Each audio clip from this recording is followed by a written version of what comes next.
Today, we step into a place where silence speaks. এটা সাধু এবং সাধন সাহার বাড়ি, মাদারীপুরের কুলপত্তি গ্রামের ঠিক শেষ প্রান্তের একটা জায়গা। তাকে বলা হয় এক শীতল নিস্তব্ধতা। কিন্তু এই বাড়িতে একসময় মানুষের ভিড় লেগেই থাকতো। আলো ছিল, শব্দ ছিল, জীবন ছিল, কিন্তু এখন শুধুই নীরবতা। সাধু এবং সাধন সাহা ছিলেন দুই ভাই, একসাথে বড় হওয়া, একসাথে ব্যবসা শুরু করা।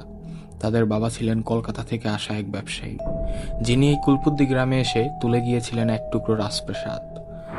তারা ছিলেন সমাজের বড় নাম, ধনী ব্যবসায়ী, শিক্ষিত, সম্মানিত।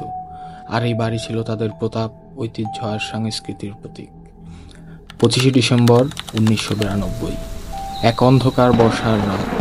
লোকমুখে শোনা যায় সাধু সাহা নাকি তার ভাইকে বিষ খাইয়ে মেরেছিলেন, আর তারপর এক রাতেই পুরো পরিবার উধাও হয়ে যায়। কোনো চিৎকার শোনা যায়নি, কোনো রিপোর্ট হয়নি, তদন্ত শুরু হয়েছিল কিন্তু শেষ হয়নি। আর সেই রাতের পর কেউ জানতে পারেনি কি ঘটেছিল সেদিন। কারো কোনো খোঁজ পাননি কেউ। ঘরের ভেতর দিয়ে হাঁটার সময় নিজের পায়ের আওয়াজ ছাড়া কিছুই শোনা যায়নি।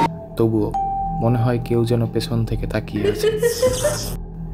আমরা হয়তো এসব গল্পে বিশ্বাস করি না, কিন্তু কিছু জায়গা আছে এমন যেখানে বাস্তবতা আর গল্পের মাঝে পার্থক্য খুঁজে পাওয়া খুবই কঠিন হয়ে যায়। We may live today, but this house, it doesn't move on. It just waits silently for a goodbye that was never said. If you want to hear more of what silence has to say, follow Miles and Memories, where lost stories find their way back.